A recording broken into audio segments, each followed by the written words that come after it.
Hello મિત્રો, સ્વાગત છે તમારું આયરા ગુજરાતી સ્ટોરીમાં.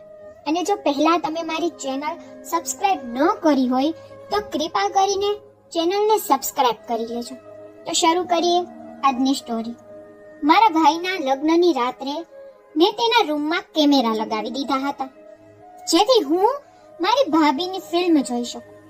અને જ્યારે ભાઈ ભાભી પાસે આવ્યો તો મારી ચીસ નીકળી ગઈ, કારણ કે ભાઈએ ભાભી સાથે રાતના 12 વાગ્યા હતા અને હું એકદમ શાંત રૂમમાં આવ્યો અને મેં મારું લેપટોપ કાઢીને મારા ખોળામાં રાખ્યું. હું આવનારા પલો જોવા માટે સંપૂર્ણપણે તૈયાર હતો. એ પલ મારા મોટા ભાઈના લગ્નની રાતના પલો હતા અને તે ક્ષણોનો વિડિયો રેકોર્ડ કરવા હું તૈયાર બેઠો હતો. ત્યારે અચાનક મેં લેપટોપ પર ભાભીને ભાઈ સાથે એવા કામ કરતા જોયા કે હું બધું છોડીને ભાઈ અને ભાભીના રૂમ તરફ દોડ્યું. આમ તો બધું સારું હતું અને મારા મોટા ભાઈના લગ્ન થવાના, કારણ કે આખો પરિવાર ખુશ હતો. પરંતુ આ ઘરમાં જો કોઈ ખુશ ન હતું તો તે હું હતો. હું મારી તકલીફને છુપાવવા માટે ખૂબ પ્રયાસ કરી રહ્યો હતો અને હું કોઈ કારણ વગર વસ્તુઓની તોડફોડ કરી રહ્યો હતો. પણ મારી તોડફોડનો કોઈ ફાયદો ન થયો અને ઉલટાનું મારા રૂમને જ નુકસાન થયું હતું. મારો બહાર કોઈ અવાજ સંભળાતો ન હતો, કારણ કે મારા મોટા ભાઈના લગ્નને લઈને બહાર ઘણો હંગામો થતો હતો. આટલા લાંબા સમયથી અમારા ઘરમાં કોઈ મારા તરફ ધ્યાન આપતું ન હતું. બધું ધ્યાન મારા મોટા ભાઈ પર હતું અને આખું ઘર તેના વિશે જ વાત કરતું હતું. હું મારા મોટા ભાઈને નફરત કરતો હતો. મને ખબર નથી કે આ નફરત આટલી બધી કેમ હતી. અને જ્યારે તે મારો સગો ભાઈ હતો, તેના ગુસ્સાને કારણે બધા મારા મોટા ભાઈની વાત સાંભળતા હતા. ઘરમાં પણ એવું જ થતું જે મારો ભાઈ કહેતો. અને એમ કહેવું ખોટું નહીં હોય કે માતા અને પિતા તેમના બાળકોમાં મારા મોટા ભાઈને સૌથી વધુ પ્રેમ કરતા હતા. ભલે હું નાનો દીકરો હતો. આમ તો નાનો દીકરો વહાલો હોય છે, પણ ઉલટું અહીં મોટા ભાઈને મહત્વ અપાતું હતું. પરંતુ આજે તેમના લગ્નને કારણે તેને વધુ મહત્વ મળી રહ્યું હતું અને હું તે સહન કરી શકતો ન હતો. તેને માત્ર મહત્વ જ નહોતું મળતું, પણ તેને મારા બાળપણનો પ્રેમ પણ મળી રહ્યો હતો, જે હું બાળપણથી ખૂબ ઈચ્છતો હતો અને તેને ખૂબ પ્રેમ કર્યો હતો. તેનું નામ મીરા હતું અને મીરા મને બાળપણથી જ પસંદ હતી. પછી જેમ જેમ હું મોટો થતો ગયો તેમ તેમ આ પસંદ પ્રેમમાં બદલાઈ ગઈ અને પ્રેમે એક અજીબ જુનૂનનું રૂપ લઈ લીધું. અને જો પ્રેમ એક જુનૂન બની જાય તો માણસ તેના વશમાં નથી રહેતો. અને જો કોઈ તેનો આ પ્રેમ છીનવી લે તો વ્યક્તિ પાગલ થઈ જાય. અને હું પણ પાગલ થઈ ગયો હતો. ગયા મહિને ખૂબ જ ખુશીના દિવસો પસાર થઈ રહ્યા હતા. મારા ઘરે ક્યાંક જવાની તૈયારીઓ ચાલી રહી હતી. મારી માતા ખૂબ જ તૈયાર થઈ અને ક્યાંક જવાનું કહેતી હતી. જ્યારે મેં પૂછ્યું કે તમે ક્યાં જાવ છો, તો તેણે કહ્યું કે હું મીરા માટે મારા પુત્રનો હાથ માંગવા જઈ રહી છું. અને તેણે મારા ગાલ પર હાથ મૂકી પ્રેમ કરતા વાત કહી. તો હું ખુશ થઈ ગયો અને મને લાગ્યું કે મારી માં મારો સંબંધ પાકો કરવા મીરાના ઘરે જઈ રહી છે. પણ આ વાત બમ બની મારી માથે પડી જ્યારે મને ખબર પડી કે સંબંધ મારી સાથે નહીં, પરંતુ મારા મોટા ભાઈ સાથે નક્કી કરવામાં આવ્યો છે. ત્યારે હું ચોંકી ગયો. પછી હું મારી માતા પાસે ગયો અને મેં તેમને પૂછ્યું કે તમે આ શું કર્યું? હું મીરાને પ્રેમ કરું છું અને તમે મારો પ્રેમ મારા ભાઈને સોંપી દીધો. મને થયું તમે મારા સંબંધ વિશે વાત કરવા જઈ રહ્યા છો, પણ તમે તો... મેં જે કહ્યું તે સાંભળીને મારી માતાએ મારા ચહેરા પર જોરથી થપ્પડ મારી. મને આવી બિલકુલ અપેક્ષા ન હતી. મારી માતાએ કહ્યું કે શરમ કરો, તારા ભાઈએ મીરાને પસંદ કરી છે અને હવે તે તારી ભાભી બનવા જઈ રહી છે અને તેના માટે તારે હવે આવું વિચારવું પણ ન જોઈએ. આ મારી માતા તરફથી મને થપ્પડ ન હતી, પણ જાણે નિયતિએ મને થપ્પડ મારી હતી. આ થપ્પડ પછી હું ગુસ્સે થવા લાગ્યો અને મને કંઈ સમજાયું નહીં કે હું શું કરું. હું થોડા સમય માટે ઘરેથી નીકળી ગયો, પણ તેનાથી કોઈને વાંધો ન હતો. મારા માતા પિતા મારાથી નારાજ હતા અને મારા મોટા ભાઈને પણ ખબર ન હતી કે હું શેના પર ગુસ્સે હતો. થોડા દિવસો સુધી રસ્તામાં ભટક્યા પછી મને ઘરે પાછા ફરવાની ફરજ પડી, કારણ કે મારી પાસે રહેવાની જગ્યા ન હતી અને મારા પોતાના રૂમ વિના હું સૂઈ શકતો ન હતો. પણ દુઃખની વાત એ હતી કે કોઈને મારી ચિંતા ન હતી. બધા ભાઈની ખુશી ઉજવવામાં વ્યસ્ત હતા અને જાણે હું અંગારા પર સળગી રહ્યો હતો. અને મેં નક્કી કરી લીધું હતું કે હું મારા ભાઈના લગ્ન બગાડીશ. પહેલા તો હું આ લગ્ન જ નહીં થવા દઉં, અને જો લગ્ન થયા તો હું તેને સફળ નહીં થવા દઉં. તેથી કોઈ હેતુસર મેં મીરાને ફોન કરીને મને મળવાનું કહ્યું, પરંતુ તેણે કહ્યું કે તે મને મળવા માંગતી નથી. મેં કહ્યું, હું તને પ્રેમ કરું છું અને તારી સાથે લગ્ન કરવા માંગુ છું. તું મારા ભાઈ સાથે લગ્ન કરવાની ના પાડી દે. પણ જવાબમાં તેણે મને જે કહ્યું તે સાંભળીને હું ચોંકી ગયો. તેને કહ્યું, તારી ઓકાત શું છે તારા મોટા ભાઈની સામે? તેની પાસે તો સારી નોકરી છે, એક કાર છે અને તે મહેનતુ વ્યક્તિ છે અને મને તે પસંદ છે. તેથી હું બહુ ખુશ છું અમારા આ સંબંધના કારણે. અને તમારા મોટા ભાઈની સામે તમારી ઓકાત શું છે? તમે ન તો અભ્યાસ કરી શકો છો અને ન તો કોઈ મહેનત કરી શકો છો, અને તમે વાત કરો છો મારી સાથે લગ્ન કરવાની. મારા જેવી છોકરી સાથે લગ્ન કરવા માટે તમારે પહેલા મારા લાયક બનવું પડશે. પણ અફસોસની વાત છે કે હવે તમારી મહેનતનો કોઈ ફાયદો નથી. હવે સમય વીતી ગયો છે. હા, જો આ સંબંધ પહેલા તમે તમારા પગ પર ઊભા હોત તો મેં તમારો પ્રેમ સ્વીકાર્યો હોત. પણ હવે તમારે મારી વિશે આ રીતે વિચારવું પણ ન જોઈએ. હું તમારી ભાભી બનવાની છું અને સારું છે કે તમે આ પ્રેમ સંબંધ અહીં જ પૂરો કરી દો.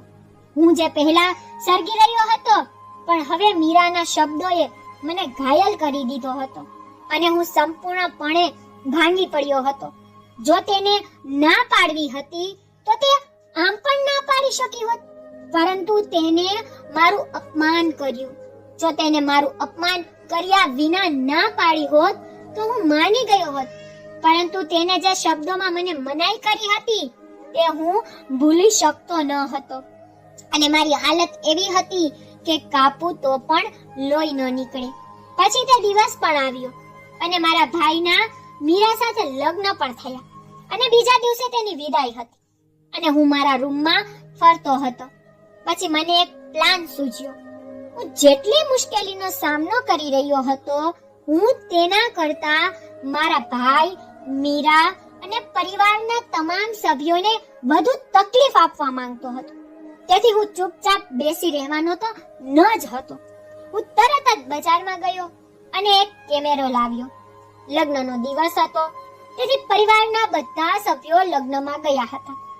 પહેલા હું પણ લગ્નમાં ગયો અને થોડી વારમાં છૂપતો પાછો આવ્યો. આખું ઘર ખાલી હતું. મારા ભાઈના રૂમનો દરવાજો ખુલ્લો હતો અને રૂમને ફૂલોથી શણગારવામાં આવ્યો હતો અને દરેક જગ્યાએ ફૂલો હતા અને તે ખૂબ જ સુંદર દેખાતા હતા. પણ આ સુંદર દ્રશ્ય મને મારી ઈચ્છાઓના અંતિમ સંસ્કાર જેવું લાગ્યું. કેમેરાની ઘણી તપાસ કર્યા બાદ મેં તેને પલંગની નજીકની જગ્યાએ ફિટ કર્યો. કેમેરો ખૂબ નાનો હતો, કોઈ પણ વ્યક્તિ તેમાં ધ્યાન આપી શકતું ન હતું. મેં વિચાર્યું, ભાઈ અને મીરા આજે રાત્રે પ્રેમથી ભરેલી ક્ષણોમાં ખોવાઈ ગયા હશે. તેઓ કદાચ જાણતા પણ નહીં હોય કે આ કેમેરો બ્લૂટૂથ દ્વારા કનેક્ટ કરવામાં આવ્યો હશે. આ કર્યા પછી હું ફરીથી લગ્ન મંડપમાં ગયો, જ્યાં ધામધૂમ ચાલી રહી હતી. હું તે ધામધૂમ જોવા જરા પણ ગયો ન હતો. હું તે માટે ગયો હતો કે કોઈ મારા પર શંકા ન કરે અને મારી ગેરહાજરીને કારણે તે લોકો મને શોધતા ઘરે ન આવે અને બધાને ખબર ન પડે કે હું શું કરી રહ્યો હતો. મારી અંદર થોડી શાંતિ હતી. થોડા સમય પહેલા હું બડબડાટ કરતો હતો અને આમ તેમ ભટકતો હતો, પણ હવે મારી અંદર એક પ્રકારની શાંતિ અને ખુશી થઈ રહી હતી કે આ બંનેની મજા બગાડવા માટે મારી પાસે કંઈક એવો પ્લાન છે જેનાથી હું મજા પણ કરીશ અને ભવિષ્યમાં મીરાને બ્લેકમેલ પણ કરી શકું. મને લાગ્યું કે લગ્નની રાતનો વિડિયો બતાવીને હું તેને માનસિક તકલીફ આપીશ અને તેને બ્લેકમેલ કરીશ કે તે મારી સાથે સંબંધ બાંધે, નહીં તો હું તેનો વિડિયો ઇન્ટરનેટ પર વાયરલ કરીશ. ખબર નહીં મારા મનમાં આટલા ગંદા વિચારો ક્યાંથી આવી ગયા. ન તો મારી પરવરિશ આવી ન હતી અને ન મારો પરિવાર આવો હતો. સ્ટેજ પર દુલ્હા દુલ્હન બનીને બેઠા મારા ભાઈ અને મારો પ્રેમ જોઈને મારી હાલત ખરાબ થવા લાગી. હું સહન ન કરી શક્યો. પણ ગમે તે હોય, મેં તેની ખુશીને બરબાદ કરવાનું નક્કી કર્યું હતું. લગ્ન પૂરા થયા અને જ્યારે વિદાય લેવાનો સમય આવ્યો ત્યારે હું સૌ પ્રથમ ઘર તરફ દોડી ગયો. ઘરે મેં મારા ભાઈ અને ભાભીના સ્વાગત માટે આખો રસ્તો ફૂલોથી શણગાર્યો હતો. હું તેને સરપ્રાઈઝ આપવા માંગતો હતો કે હું તેની ખુશીમાં ખુશ હતો. અને આ સરપ્રાઈઝ જોઈને તે બંને કારમાંથી નીચે ઉતર્યા કે તરત જ તેને આશ્ચર્ય થયું, કારણ કે મેં રસ્તાથી લઈ તેના રૂમ સુધી ફૂલ શણગાર્યા હતા.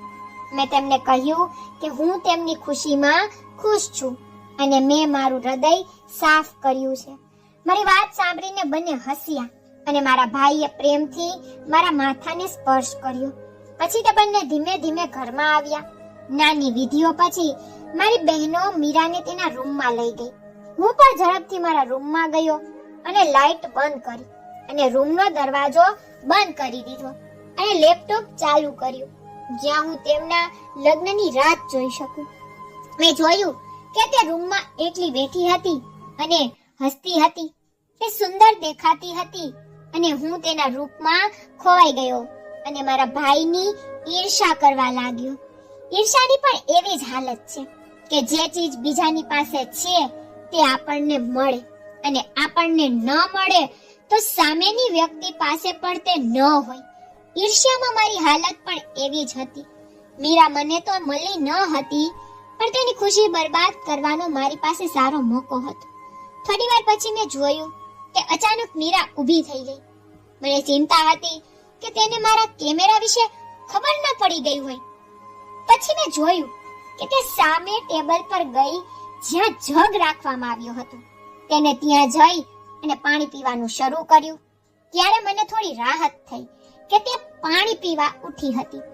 થોડી વાર ત્યાં બેઠા પછી તે પોતાના પલંગ પર આવીને આરામથી બેસી ગઈ અને મારા ભાઈની રાહ જોઈ રહી હતી. અને થોડી વાર પછી ભાઈ પણ રૂમમાં આવ્યો. ભાઈના આવતાની સાથે જ મારા શરીરમાં આગ લાગવા લાગી. તે આવીને મીરાની નજીક બેઠો અને તેની સાથે વાત કરી રહ્યો હતો. કદાચ તે તેની સુંદરતાના વખાણ કરી રહ્યો હતો, પરંતુ હું ફક્ત તેનો વિડિયો જોઈ શકતો હતો. તેનો અવાજ સાંભળી શકતો ન હતો. મારું હૃદય ઝડપથી ધડકવા લાગ્યું હતું. હું તે ક્ષણો વિશે વિચારી રહ્યો હતો જે હું જોવા માંગતો હતો. પણ અચાનક કંઈક એવું બન્યું જેના કારણે મારા માથા પર આકાશ આવી ગયું.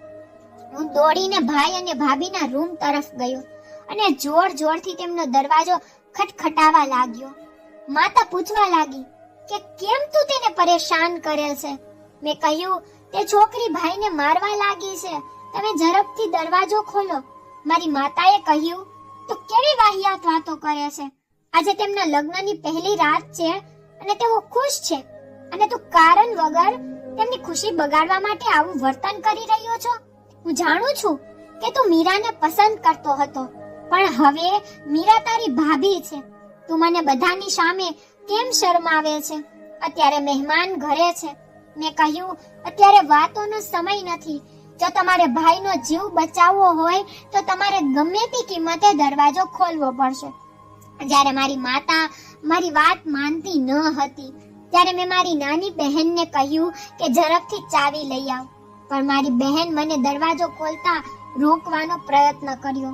મેં કહ્યું કે જો એ લોકો ખરેખર અંદર ખુશ છે તો તે દરવાજો ખોલી દે. પણ દરવાજો વાગ્યા પછી પણ દરવાજો ન ખુલે તો તેનો અર્થ એ કે હું સાચું કહું છું. ભાઈનો જીવ જોખમમાં છે. હવે એવું લાગતું હતું કે મારી માતા પર મારી વાત પર થોડો વિશ્વાસ કરવા લાગે છે. અને દરવાજો ખોલતાની સાથે જ અમારી સામેનું દ્રશ્ય જોઈ અમે બધા આશ્ચર્યચકિત થઈ ગયા. મારો ભાઈ જમીન પર પડેલો હતો અને તેના માથામાંથી લોહી વહી રહ્યું હતું અને મીરાના હાથમાં બંદૂક હતી.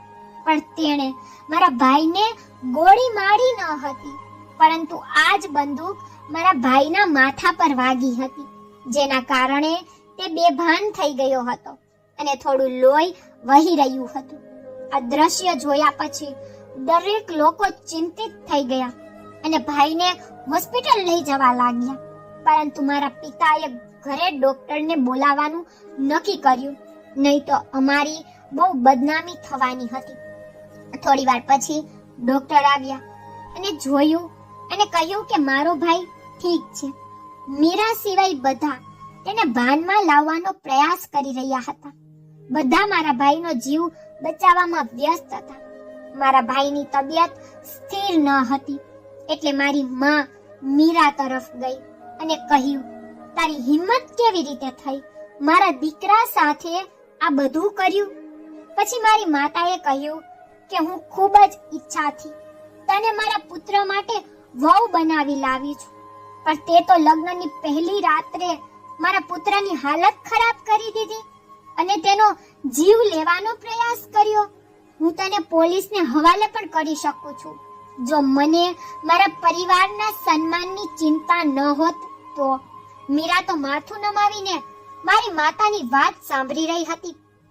તે દરમિયાન મારો ભાઈ હોશમાં આવ્યો અને પોતાને કાબૂમાં રાખીને ઊભો થયો અને મીરાને પૂછ્યું કે તેને શા માટે તેના પર હુમલો કર્યો. બધા મીરાને પ્રશ્ન પૂછતા હતા, પણ તે એક એવી વ્યક્તિની જેમ બેઠી હતી જેને ન તો તેના કામથી શરમ આવી હતી અને ન તો તેના પાસે બધા પ્રશ્નોના જવાબ હતા. મારી માતાએ કહ્યું કે મને મારા પરિવારના સન્માન કરતા મારા દીકરાનું જીવન પ્રિય છે અને આ છોકરીને જેલમાં મોકલવી જ યોગ્ય છે. મને કોઈ વાતની પરવા નથી. હું હમણાં પોલીસને ફોન કરું છું. અને જ્યારે મારી માતાએ તેનો મોબાઈલ ઉપાડ્યો ત્યારે મીરાએ ચીસો પાડી અને કહ્યું કે મેં આ બધું તમારા પરિવારની ઇજ્જત બચાવવા માટે જ કર્યું છે.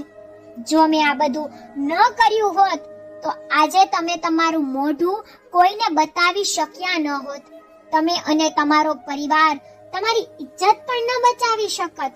તમારો દીકરો જે આજો દુલ્હો બની તેના જીવનની શરૂઆત કરવા જઈ રહ્યો હતો, તેને શું ખબર કે આજે તેનું જીવન બરબાદ થઈ ગયું હોત જો પાણી પીતી વખતે મારી નજર આ કેમેરા પર ન પડી હોત.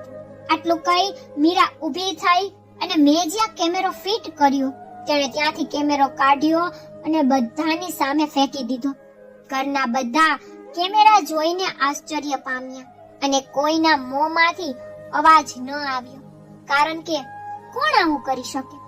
મારા પિતાએ તરત જ મારા મોટા ભાઈ તરફ જોયું અને પૂછ્યું કે શું તેણે આ ગુનો કર્યો છે. લગ્નની પહેલી રાતને યાદગાર બનાવવા ઘણા લોકો આવા વિડીયો બનાવે છે. શું આ તારી ચાલ છે? પિતાની વાત સાંભળીને ભાઈ ગુસ્સે થઈ ગયો અને બોલ્યો, મેં આવું કંઈ નથી કર્યું અને મને તેના વિશે કંઈ ખબર પણ નથી અને મારી પરવરિશ પણ એવી નથી કે હું આવું કરું. પણ મારી હાલત એવી થઈ ગઈ કે મને થયું હું જમીનમાં દફન થઈ જાઉં. મને ખબર ન હતી કે મીરાને ક્યાંથી આ સમાચાર મળ્યા અને તેની નજર કેવી રીતે કેમેરા પર પડી. પરંતુ અત્યારે સુધી ખબર ન હતી કે આ કોણે કર્યું છે.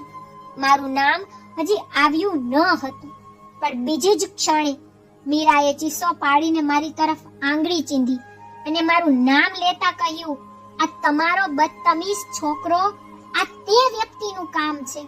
હું તો પહેલા જ સમજી ગઈ કે તે આવું કરી શકે છે.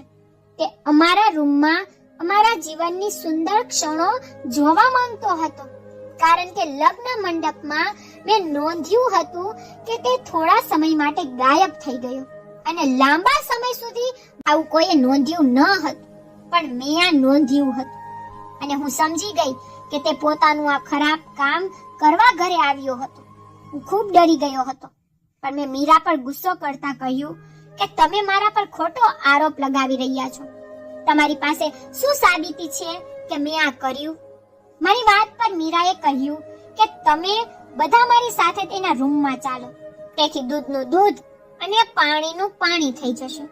મીરા ખૂબ જ ઝડપથી મારા રૂમ તરફ આગળ વધી અને હું અને મારા પિતા તેની પાછળ આવવા લાગ્યા. મારા તો જીવનનો જ નાશ થવાનો હતો, કારણ કે મારું લેપટોપ રૂમમાં ખુલ્લું પડેલું હતું. મેં તેમનો રસ્તો રોકવાનો પ્રયાસ કર્યો, પરંતુ તેઓ રોકાયા નહીં અને મીરાએ ઝડપથી મારા રૂમમાં આવી, જ્યાં લેપટોપ ખુલ્લું જોઈને બધા આશ્ચર્યચકિત થઈ ગયા. જ્યાં ભાઈના રૂમનો વિડિયો શરૂ હતો. સૌથી પહેલા તો મને મારા પિતા તરફથી થપ્પડ પડી અને મારી માતાએ પણ મને થપ્પડ મારી અને પછી તે બંને મને મારતા રહ્યા અને મને બચાવવા માટે કોઈ ન આવ્યું. પરિવારના સભ્યો મને માર ખાતા જોઈ રહ્યા હતા અને બધા ઈચ્છતા હતા કે મારા પિતા મને મારી નાખે. મારા પિતાએ કહ્યું કે મને તને મારવાનું મન થાય છે, પણ તું મારું બાળક છે. જો તું મારો પુત્ર ન હોત તો આ સમયે તું જીવતો ન હોત. પિતાની વાત સાંભળીને મીરાએ ચીસો પાડતા કહ્યું કે શું હું કોઈની દીકરી નથી? શું હું તમારી અને મારા માતા પિતાની અને મારા પતિની ઇજ્જત નથી? અને હવે તમે તેને માફ કરવા તૈયાર છો? મારા પપ્પા તો આ વાત પર ચૂપ થઈ ગયા. ત્યાં બધા એટલા પરેશાન હતા કે કોઈને કંઈ સમજાતું ન હતું અને મારી હાલત એવી હતી કે હું જીવતો ન રહી શકું. હું પરત મારા ભાઈના રૂમ તરફ દોડ્યો અને મારી બહેન સિવાય કોઈ મારી પાછળ ન આવ્યું, કારણ કે મારી બહેન સમજી ગઈ કે હું શું કરવા જઈ રહ્યો છું. થોડી સમય પહેલા મીરાના હાથમાં જે બંદૂક હતી તે ઉપાડીને મેં મારા કપાળ પર રાખી અને ગોળી ચલાવી, પરંતુ મારી બહેને તે જ સમયે બંદૂક છીનવી લીધી હતી અને ગોળી સીધી દિવાલ પર લાગી હતી અને બધા ત્યાં દોડી આવ્યા હતા. મેં કહ્યું કે હું પોતાને મારવા માંગુ છું. મારા માટે જીવનનો હવે કોઈ અર્થ નથી. હું શેતાનના પ્રભાવમાં આવી ગયો હતો, પણ મને ખબર ન હતી કે હું મારા પરિવારની નજરમાં પણ પડી જઈશ. હું જાણું છું કે તમે બધા મને માફ નહીં કરો, પણ હું આખી જિંદગી આ રીતે જીવતો રહી શકતો નથી, તેથી મને મરવા દો. ત્યાં મારા કેટલાક સંબંધીઓએ બહુ મુશ્કેલીથી મને રોક્યો. ભાઈ કદાચ મીરાને બધી વાતો કરતો હતો. તેઓએ ફોન પર વાત કરતા ભાઈએ કહ્યું કે તેની બંદૂક તેની બાજુના ટેબલ પર પડી રહે છે. આથી મીરાને ખબર હતી અને મીરાએ ભાઈને ગોળી મારી ન હતી, પરંતુ જાણી જોઈને તેના માથા પર હુમલો કર્યો હતો. તેથી આ જોઈ હું આવી જાઉં. જ્યારે હું આ વિડિયો જોઈ રહ્યો હતો ત્યારે મીરાએ ભાઈના માથા તરફ બંદૂક તાકી હતી, પરંતુ દરવાજો ખખડવાની ઉતાવળમાં તેણે ભાઈના માથા પર હળવો હુમલો કર્યો. બધી ખુશીઓ હવે ધૂળમાં ભેરવાઈ ગઈ હતી. દરેકના હૃદય દુખી હતા અને થોડા દિવસો જ પસાર થયા. મારો ગુનો હંમેશા મારી સાથે જ રહેતો હતો. ત્યારે મારા એક મિત્રએ મને કહ્યું કે તે ભૂલ કરી છે. હવે તારે આ શહેર છોડવું જ યોગ્ય છે. આપઘાત એ સમસ્યાનો ઉકેલ નથી. જે પાપને કારણે તમને કદાચ જો તેના માટે માફી માંગો છો તો તમને માફી મળી શકે છે, પરંતુ આત્મહત્યા માટે કોઈ માફી નથી. જો તમે આત્મહત્યા કરશો તો તમે સીધા નરકમાં જશો. તે કહેવાય છે ને કે વિચાર્યું છે કે મરી જશું, પણ જો મરીને પણ શાંતિ ન મળી તો ક્યાં જશું? અને તું અહીંથી ભાગી જવા માટે દુનિયાથી ભાગી જવા માંગે છે. તેથી સારું છે પાપોની માફી માંગવી જોઈએ. તે અમારા માટે સારું સાબિત થઈ શકે છે. અત્યારે હું દેશની બહાર છું અને આજે આ ઘટનાને 2 વર્ષ થઈ ગયા છે અને છેલ્લા 2 વર્ષથી હું અમેરિકામાં છું અને મારા પરિવાર સાથે મારો કોઈ સંપર્ક નથી અને હું તેને મળવા પણ માંગતો નથી, કારણ કે મારામાં હવે મારા પરિવારનો સામનો કરવાની હિંમત નથી.